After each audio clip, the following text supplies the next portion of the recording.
Holy City Center Radio is episode 179, and I am your host, Christian Sanger. Today is Friday, October 6th, 2023. What's up? What's up? What's up? Welcome to another episode. I hope you all had a great week, and I am looking forward to the weekend. If you need some plans to get you through the next few days, you just don't want to sit around doing nothing, go to holycitycenter.com/events, and you can see what is going on all around town. I also have a dedicated weekend events page that you can go to as well, just on the main site. I usually have it up near the top during the weekend, so you do not miss out on any of the fun things going on. Let's see, for my weekend, gonna be kind of quiet-ish. I am going to check out Darius Rucker's Riverfront Revival, at least for part of the day on Saturday, maybe the whole thing, maybe Sunday as well. Haven't decided quite yet, but I will be there a little bit, and I'm sure some of you may be as well. I didn't go to last year's inaugural version. It's a lot of country artists, and I'm not a huge fan of that genre. I have no problem with it. I do like some songs and some artists, but just not the kind of thing I'm usually into. So there's a lot of acts that I just have never either heard of before or know the name, but couldn't tell you a single song by them. So, but excited to check it out because it's at Riverfront Park in North Charleston, where Shovels and Rope holds their high water festival, and that's always fun. So yeah, gonna probably check that out. Like I said, don't know how long, both days, one day, whatever, but I may see you out there. Besides that, since the last episode, I don't think I've done too much around town. I did a couple things, actually, now that I'm thinking about it. Nothing huge, but I went to Harold's Cabin on Tuesday.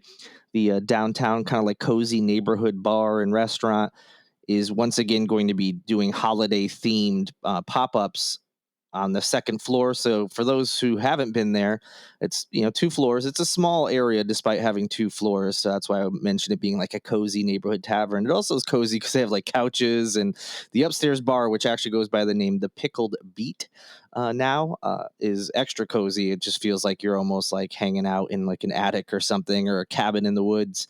And last year they debuted holiday pop-ups. They changed the decor. They have holiday-themed cocktails, sometimes holiday-themed dishes as well. And so they're doing that again this year. So they were previewing their Halloween version, which is Alfred Hitchcock-themed. So there's all sorts of references to his movies, again, like decor and things like that. That's all, it's Halloween colors and things, but a lot of it has tie-ins to some classic Hitchcock material. So definitely go check that out. They didn't have any like Halloween themed food. They did have a couple Halloween themed cocktails. Both, if I remember correctly, were based on something having to do with the Harry Potter film franchise and books. So Harry Potter fans, be sure to go check that out.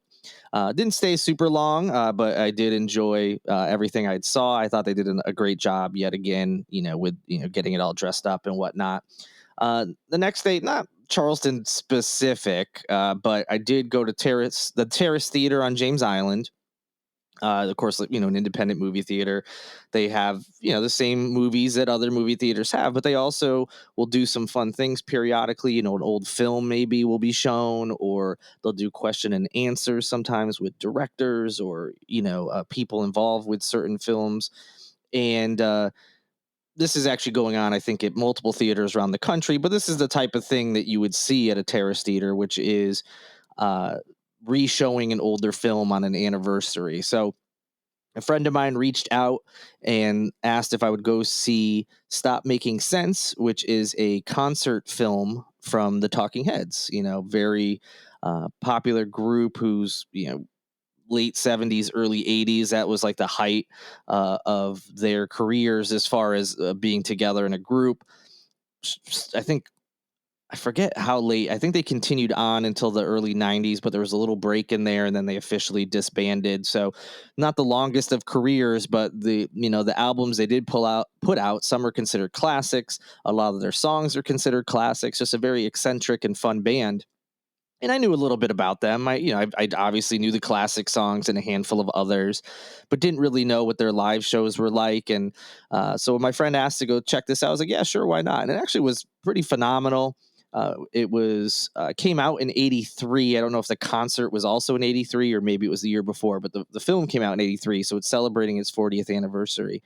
And for something that was shot in the early '80s, it was really great quality. I think they did a fantastic job. I haven't done a deep dive yet, but it appears that, obviously they knew they were filming this over I think it was 3 or 4 shows in LA, or maybe it was San Francisco, somewhere in California. And at the venue, it was clear that they had thought about this and had planned, okay, during this song, we're going to do this kind of shot. And they made a production out of it. Not over the top, there's no like pyrotechnics or any of that kind of stuff, but they clearly had a vision and it came together. And I think it was really, really cool. I had never seen it before, so I didn't entirely know what to suspect, but I really, really liked it. As part of me was like, oh, am I going to like, in the middle of their set, there's going to be some songs I've never heard before by them and I'm going to be bored. And no, I enjoyed it. It was only like an hour and a half long. And even when there were songs I didn't know or, just maybe weren't super familiar with, I still really enjoyed it. It was really well done. So something to check out if you can find it somewhere. It is going to be in theaters for a little bit while longer too. So you can also go check it out on the big screen, which is a lot of fun. So yeah, that's what I've been up to. I'm recording this on Thursday. I have plans to go to a new restaurant. They're doing a media preview. It's called Farmhouse, but it's spelled Haus on house. It is actually a restaurant that is in another part of South Carolina. I forget the town name off the top of my head. Excuse me. It's a smaller town. It's not like a Greenville or Columbia. And they're opening their Charleston location in Mount Pleasant. So on Monday, I hope to report back to you. Usually at these types of events, obviously you see the space, but you also get an idea of the vibe, and they usually will, pass around like samples of their dishes, so they're not going to like give you a full meal, but it'll be like, hey, try out, our hamburger. Here's a little slice of one, like they'll cut it in the fours or whatever. And you just get an idea of what they're going to be serving. This is more of a, from the descriptions I've read, this is going to be like meat, sausages, that kind of thing. But I'll give a full report on Monday. So that's what's been going on in my personal life and fun things around town. I hope you've been able to do some great things this week. And if not, remember, go check out that weekend events list and find something great to do. But for now, let's dive into the latest news. All right, we got a big update from the whole Charleston County School District Board of Trustees fallout. It continues after the superintendent was placed on administrative leave, among some other moves that were made, specifically by the members of the board that are kind of being known more and more as being backed by Moms for Liberty. And people are learning more about that organization and realizing that, hey, some of people had certain ideas about this group, and now they're realizing they may have been wrong about it. More politicians, including Mayor Tecklenburg, has put out statements. And again, no statements of support. Even Governor Henry McMaster, a Republican conservative, who I'm sure if you asked him if he supported Moms for Liberty, he would probably say yes. Even he came out, now not super forcefully, but did kind of, I would say, a warning almost, where he's like, I don't feel like I need to step in right now, but if things continue to deteriorate or if they get, something else happens, and yes, of course, but I don't think we're there yet. But they do need to follow the law, and that's referencing the laws regarding open meetings, freedom of information, the Freedom of Information Act, and things that are supposed to be public. So even he came out, and again, not forcefully like some other people have been, but he was clear that he was like, hey, some things don't look right, and I might have to step in if they don't get better, but we're not quite there yet. So you remember that situation. It's been the talk of the town. I've mentioned it on the podcast several episodes in a row now. But we have some pretty important updates, including what exactly that complaint against Superintendent Dr. Eric Gallion was that prompted this whole thing. So for those who don't remember, there was some sort of complaint. The board went into an executive session where the public does not get to hear or see anything that goes on there.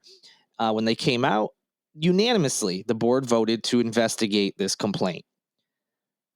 Now, that doesn't mean they all thought the complaint was accurate. They just wanted to take it seriously, as they should. And as soon as they voted, yep, we're going to investigate this complaint against the superintendent. That's when the Moms for Liberty back candidates, one of them, moved to place the superintendent on paid administrative leave during the investigation. The Moms for Liberty back candidates all voted for it. They're in the majority, so it went through, and that's where this all kind of uproar started. Again, they also made some other decisions in that meeting that just compounded everything that happened. But we didn't know what this complaint was. Well, Live 5 News did a story, and they have some sort of source that they say is close to the investigation, and they were able to provide some details. So this is what Live 5 News reported. The complaint apparently came from an associate superintendent who alleged that Gallion had created a hostile work environment and violated several policies, including 2 regarding employee conduct since his contract began on July 1st. The employee said the incidents left them marginalized, disrespected, and unsupported in his or her opinion. Now, the complaint alleges the employee received notification that their duties would be changing, including moving several departments out from under her purview. Okay, I couldn't remember if they had told us a little bit about this person's background. So it is a woman under her purview, including literacy and teacher evaluations. In a meeting with the interim chief academic officer, Michelle Simmons, who was not given the permanent role. That was one of the other decisions the board made that came under fire. But apparently in a meeting with Ms. Simmons, the employee alleged that she was talked down to. She described Simmons as loud, condescending, and acting on the superintendent's orders, whatever that means. In a meeting on September 11th with Dr. Gallion and several other district leaders, the employee said when they left, they felt intimidated by the way Gallion had questioned them. The employee then accused Simmons of taking credit for the literacy gains made by students during this last round of the SC Ready tests and for acknowledging the employee's role as a leader of literacy initiatives during the last school year. Finally, the employee said the superintendent has allowed, quote, ongoing harassment of me via social media, end quote, by a local pastor. So apparently there's some sort of, this employee feels they're being harassed by a local pastor, which includes, according to her, calls to their personal cell phone and to their family. The employee also went on to say the harassment prompted additional security measures, including the use of police at their home. So that's what the complaint is allegedly about. It's interesting that the majority of the complaint, at least the way Live 5 News was framing it, is actually referring to Michelle Simmons and not Dr. Gallion. But I guess she was saying that she felt Simmons was acting on Dr. Gallion's behalf, I guess. But most of that, the descriptive words of loud, condescending, she saved all that in this complaint for Michelle Simmons, not Eric Gallion. So it's just interesting, I think, that's part of it. And also some of these things, I don't know, these sound like things that happen at jobs all the time. A new boss comes in and they say, hey, we no longer need you to have this role. We're going to delegate that to someone else, or we're going to move things around. I don't know how these contracts work, but there was no breach of contract wording in this complaint. So I think it's perfectly normal for a superintendent, or maybe not normal, but is allowed to change someone's duties, take some things off their plate, maybe add some. So that seems kind of silly for me to be in there as well. I think so if you take all that out and you take out her accusations against Michelle Simmons, it really just, and the fact that she was upset that she didn't get the credit she felt she deserved for something, like, hey, welcome to, how many times are you people listening as your boss, taking credit for something you've done? So, and again, not even her boss, she was accusing Simmons of doing that again. So take out everything involving Michelle Simmons, take out all I didn't get credit for the things I wanted to, and I don't like that my job description changed. And there's still a complaint that this person felt marginalized, disrespected, and unsupported by the superintendent, and they felt that a hostile work environment had been created. That is a complaint that deserves to be looked at. I don't think anybody has a real issue with that. The big issue, of course, is that he was put on paid administrative leave based on one complaint that wasn't, if it was something like sexual harassment, if they were violent towards the employee, those are things where, paid administrative leave, is probably the right move. Those two, they cannot be near each other. This needs to be worked out. You need to take those things seriously. You can't have a potential victim in the same area as like an abuser. Like there's certainly, if there, so don't get me wrong when I say there's just one complaint. There's obviously, quote, just one complaint that certainly deserves paid administrative leave. But if this is accurate, and I have no reason to believe Live 5 News is incorrect in their reporting, this does not seem like something that deserved to have a superintendent put on leave. Again, there's many accusations in here, but a lot of them weren't even about Dr. Gallion specifically. And some were just like, wah, woe is me. Some of my job description changed, and wah, I didn't get enough credit for what I wanted. So you take out all that stuff that feels like they're just adding it to be like, see, this is part of the problem, and maybe it'll be determined it is. But it ultimately comes down to just those things I mentioned, and it does not, in my opinion, unless, of course, key details are missing, which is always possible, it does not seem it was appropriate to put him on administrative leave. And again, just their secrecy around this whole thing and the fact that it's an open secret about the types of people they want in roles in our public schools, it just seems like they took the first chance they had to try to get him out. And that's what it looks like. And sometimes perception is reality. So anyway, glad that we've got a little bit more details on that. That came out, so we have a little bit more an idea. And again, that vote to go to investigate the complaint was unanimous. So that means his supporters on the board also are like, yeah, let's look into it. Now, of course, they've basically said we voted for that because that's going to be the quickest and easiest way to clear his name because we think this whole thing is bunk. But even if they felt there was merit to this complaint, it needs to be looked into. So that's not the problem. The problem is the administrative leave. And now that we know a little bit more details, again, assuming no context is missing, it doesn't seem appropriate that that's what happened. Some other updates, those 5 members of the Board of Trustees, who we kind of collectively refer to as the Moms for Liberty back candidates, even though they may disagree with that categorization, they held a press conference on this past Tuesday evening to kind of discuss everything that happened, especially since they were getting so much community outrage and people are coming out questioning their decision. So in the statement, those members who, if you don't remember, are Pam McKinney, Carlotta Bailey, Keith Grabowski, Ed Kelly, and Leah Watley, they claim that they are open to deliberation and a healthy debate given the size of the Charleston County School District and the number of family it represents. They also, of course, went on to say that the board is fractured and that the differing opinions between board members are being utilized to villainize the Board of Trustees falsely. Well, no. Yes, they're right. It's fractured because they have come into a nonpartisan position, clearly partisan and politically motivated, with clear agendas. That's why it's fractured.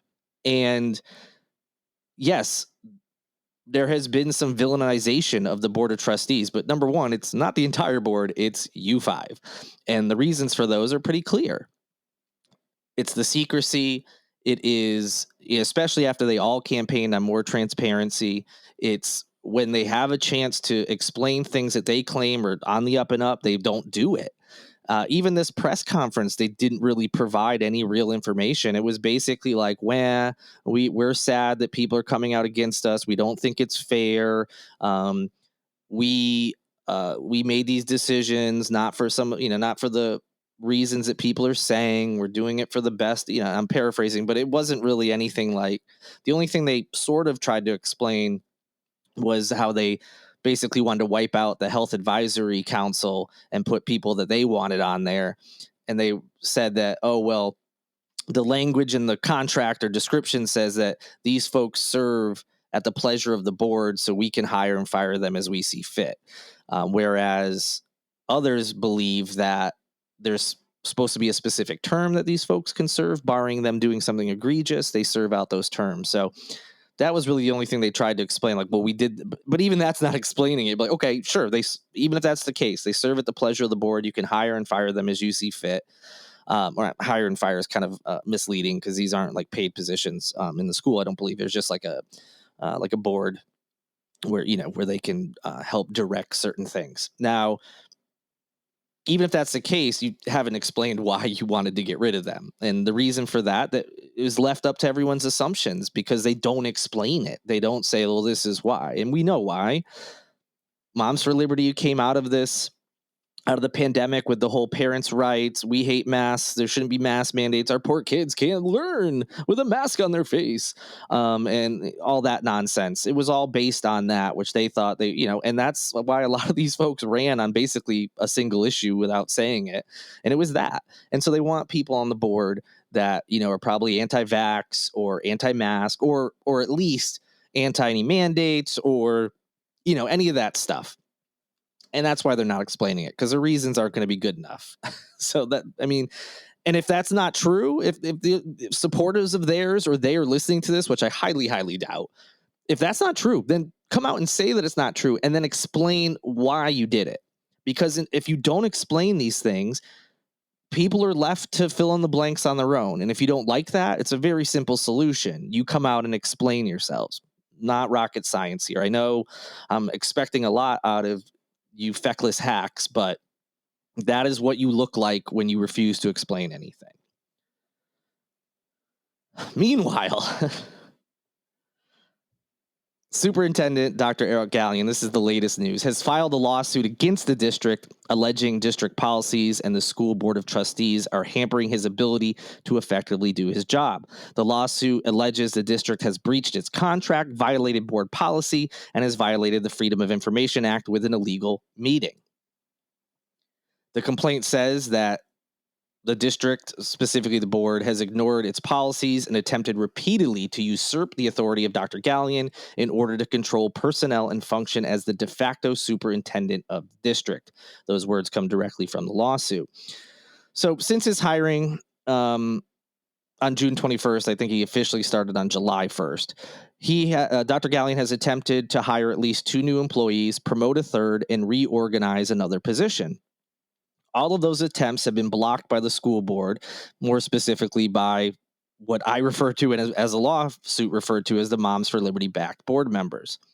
Dr. Gallion alleges that the 5 Moms for Liberty backed board members walked out of an open session and had an illegal meeting following the board's September 25th executive session.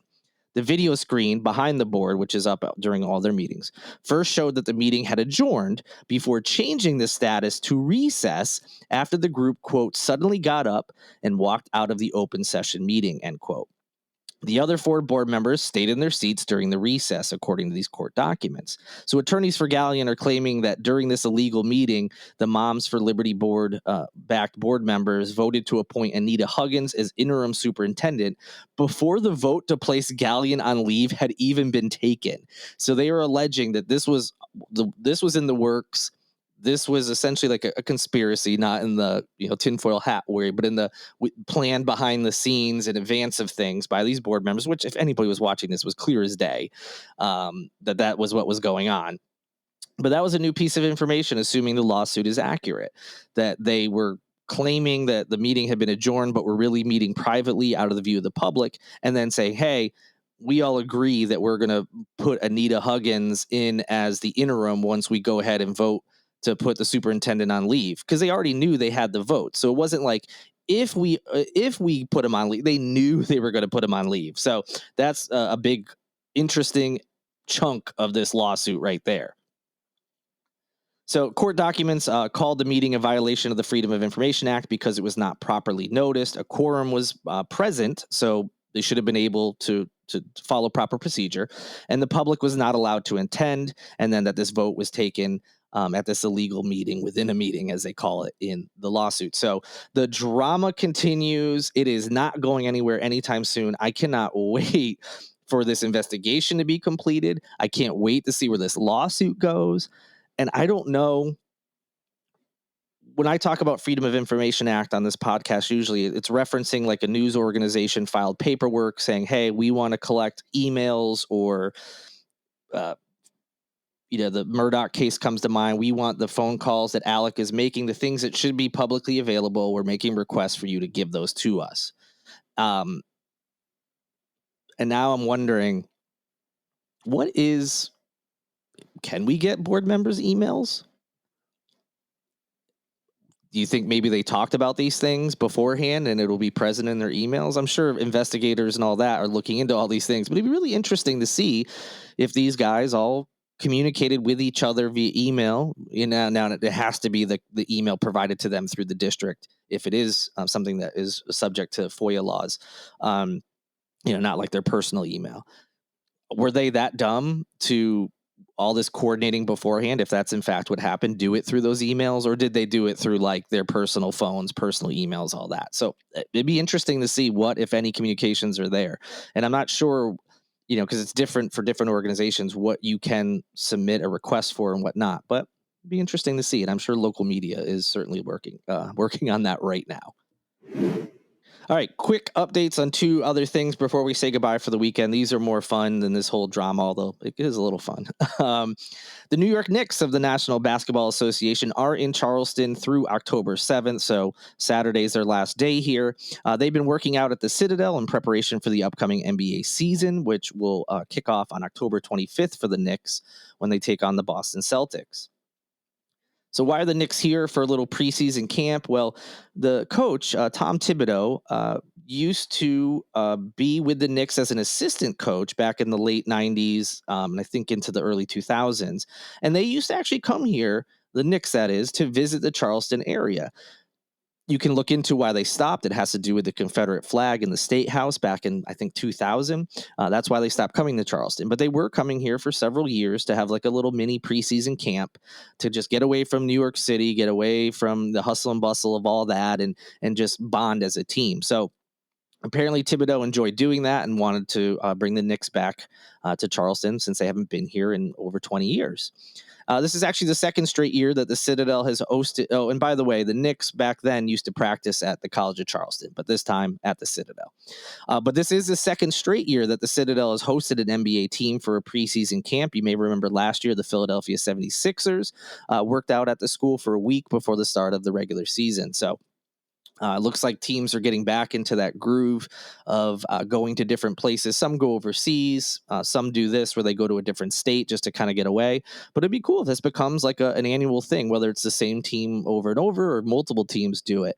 And it should be noted the 76ers were coached by Doc Rivers, who was also part of those Knicks teams that used to come back here for training camp back in the late 90s. So that was the interesting tie-in to those old Knicks teams to these new visits that are happening in town now. So if you see some of them around town, NBA players are hard to miss, but you may see them.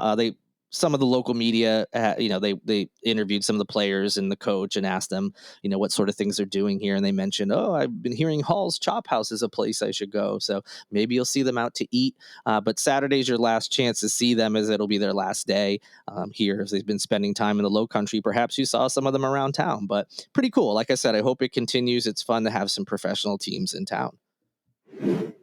And finally, I am honored and thrilled and super anxious and scared to announce that I will be moderating a City of Charleston Mayoral Candidate Forum later this month. I encourage you to come attend if you want to. Not to see me, although, if you do that, thanks. But also, no, go see the mayors. More importantly, see what the candidates are saying as we gear up. We have to vote for mayor in November. Will it be Mayor Tecklenburg again, or one of these other 5 folks who are running? It's a great chance to hear from them and see their responses to some questions. This particular forum is being hosted by the Charleston Historic Foundation.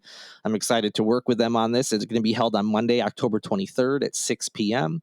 They're expecting it to end around 7:30, so plan for about an hour and a half. It'll be held at the Charleston Museum, specifically inside the museum's auditorium, which is a really great place for an event like this.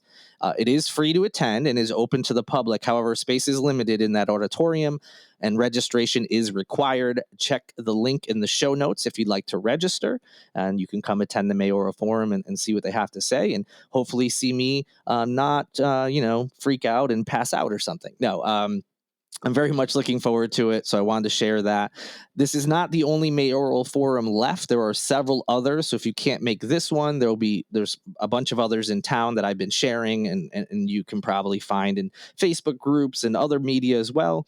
Attend one if you can. It's interesting. It's something different, obviously, that we don't see every single year.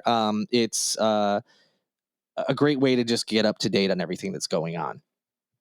And yeah, I look forward to it, and I'll provide more details as we get closer. We're planning on live streaming it in some capacity. So if you can't attend or if registration fills up, we're hoping to have it streaming somewhere online for you all to watch as well. That'll do it for this edition of Holy City Center Radio. Thank you so much for listening. If you can, please rate and review this podcast, subscribe to it so you don't miss any episodes. If you've already done that, thank you so much. I appreciate it. You can also help out by going to holycitycenter.com/shop to pick up merchandise, or go to patreon.com/holycitycenter, where you can sign up for a support tier. While I'm doling out thank yous, I have to obviously say that to Lindsay Marie Collins of LMC Sound System for producing this and every episode of Holy City Center Radio, and also Tyler Boone, whose music you hear in each and every episode as well. Have a great weekend. Stay safe out there. Have fun. I'll talk to you all again on Monday. Until then, good night and good luck.